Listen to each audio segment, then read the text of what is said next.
ఎల్లిపాయ కారం ఇలా చేయండి, అన్నంలోకి చాలా టేస్టీగా ఉంటుంది.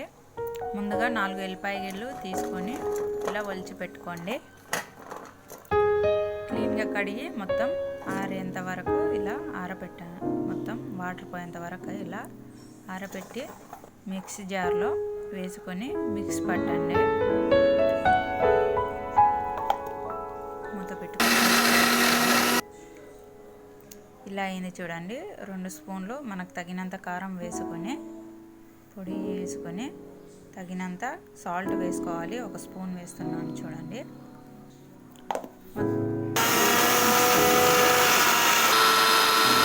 ఇలా అయ్యింది. ఇప్పుడు 2 గ్లాసులు వేయించి పెట్టుకున్నటువంటి పల్లీలు పొట్టు తీసి పెట్టుకొని మిక్సీ జార్లో వేసుకోండి. వేసుకొని మిక్సీ పట్టుకోండి.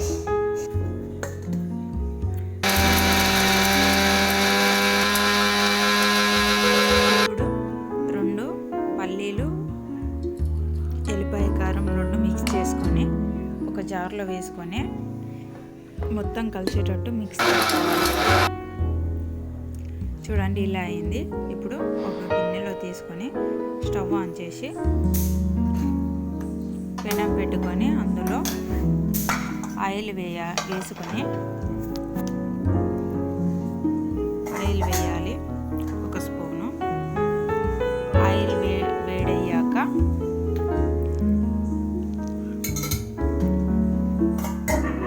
ఆవాలు జీలకర్ర 2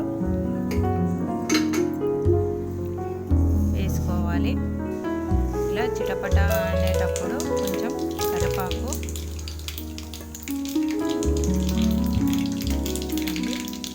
ఇలా చిటపట అనేటప్పుడు కరివేపాకు వేసుకొని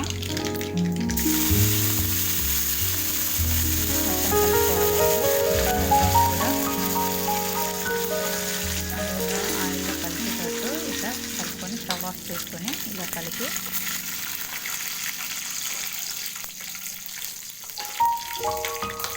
కారంలో వేసుకోవాలి. ఎల్లిపాయ కారంలో వేసుకోవాలండి. ఇలా వేసుకొని మిక్స్ చేయాలండి. మొత్తము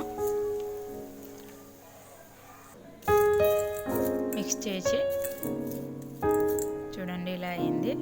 ఇప్పుడు అన్నంలోకి, వేడి అన్నంలోకి తింటే చాలా టేస్టీగా ఉంటుందండి.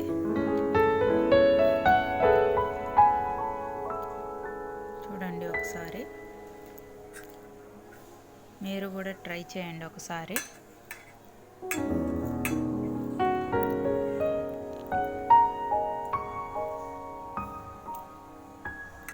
చూడండి వేడి అన్నంలోకి ఉప్పు కారం అంతా సరిపోయింది కాబట్టి చాలా టేస్ట్గా ఉంటుంది. నచ్చితే లైక్, షేర్, సబ్స్క్రైబ్ చేయండి. థ్యాంక్ యూ అండి.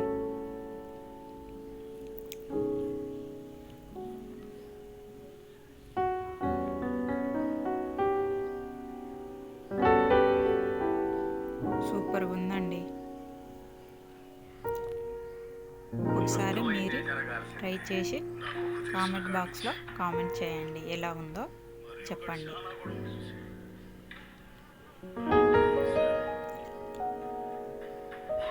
బాయ్ అండి.